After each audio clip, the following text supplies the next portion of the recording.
عمومی طور پہ ہمارے ہاں جو محبت کی شادیاں کہی جاتی ہیں وہ زیادہ تر ناکام ہوتی ہیں اور طلاق تک نوبت پہنچتی ہے۔ اس کا سبب کیا کہ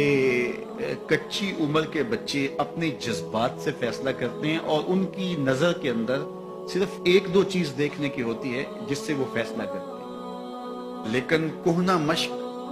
اور گرم سرد چشیدہ والدین اس بات کو جانتے ہیں کہ ہماری اولاد کی ترجیحات کیا ہیں اور جو ہے وہ ازدواجی زندگی کیسے خوبصورت گزرتی ہے۔ اس لیے وہ جو فیصلے کرتے ہیں وہ فیصلے جو ہے وہ بہت اچھے ہوتے ہیں۔ کبھی ایسا ہوتا ہے کہ اولادوں کو اللہ تعالیٰ فہم، فراست اور عقل و خرد کی فراوانیاں نصیب کر دیتا ہے اور والدین واقعتاً فہم اور سمجھ میں اس مقام پہ نہیں ہوتے،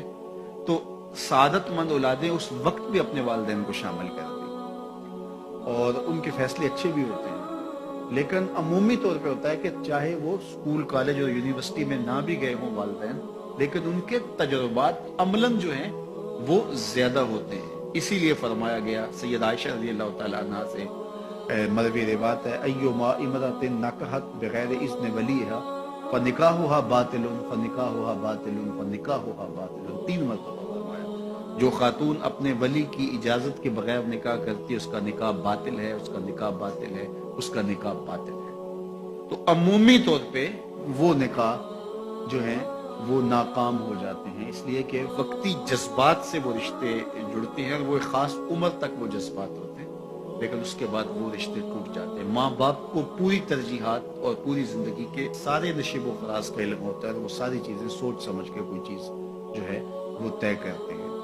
اس میں بعض کا ایسا بھی ہوتا ہے کہ والدین بچوں کی ترجیحات دیکھے بغیر اپنی خواہش کو مقدم کر دیتے ہیں، تو یہ چیز بھی تناؤ کا سبب اور طلاق کی نوبت تک پہنچا دیتی ہے۔ یعنی بعض کا ماں باپ کو ضد ہوتی ہے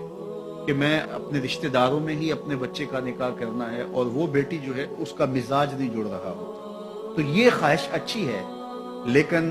اگر ان کی زندگی تلخ ہوگی تو اپنی خواہش کو اولاد کے لیے قربان کرنا ہوگا۔ بہرحال جو بھی ذرائع ہیں طلاق کے، جو بھی اسباب ہیں، محرکات ہیں،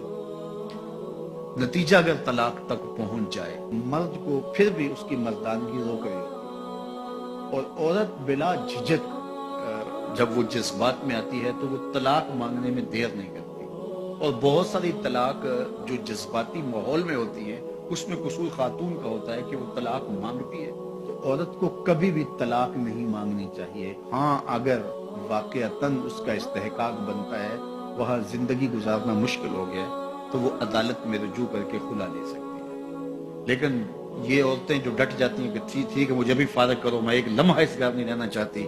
یہ گھر میرے لیے جہنم ہے، اور یہ اس کی بہنوں کے سامنے، اس کے بھائیوں کے سامنے، اس کے خاندان والوں کے سامنے اس کو یوں للکار رہی ہوتی ہے، تو پھر وہ طلاق دے دیتا ہے۔ اور بعض کا وجہ نہیں ہوتی کہ وقتی تناؤ ہوتا ہے۔ تو حضرت امام ابو داود نے حضور کا یہ فرمان لکھا ہے کہ آقا کریم نے فرمایا کہ جو خاتون بغیر عذر کے اپنے شوہر سے طلاق مانگتی ہے وہ جنت کی خوشبو بھی نہیں پائے گی، اور جنت کی خوشبو 500 سال کی مسافت سے آنا شروع ہو جائے گی۔ تو جو بغیر عذر کے اپنے شوہر سے طلاق مانگتی ہے، تو یہ بات ذہن میں رکھیے گا کہ عورت نہیں چاہتی کہ یہ اس کے وقتی جذبات ہوتے ہیں، وہ یہی چاہتی ہے کہ میں سرخ جوڑے میں اس گھر میں آئی ہوں تو سفید کفن میں واپس لوٹوں اس گھر میں۔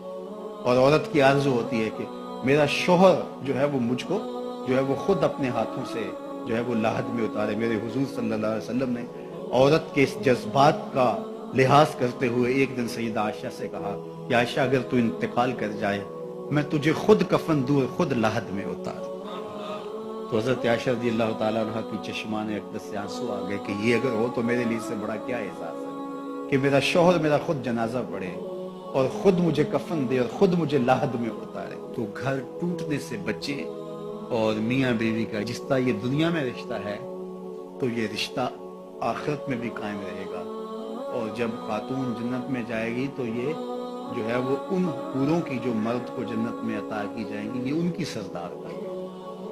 اور اس کا حسن و جمال ان سے فراواں ہوگا، اور اللہ تعالیٰ اس کو وہاں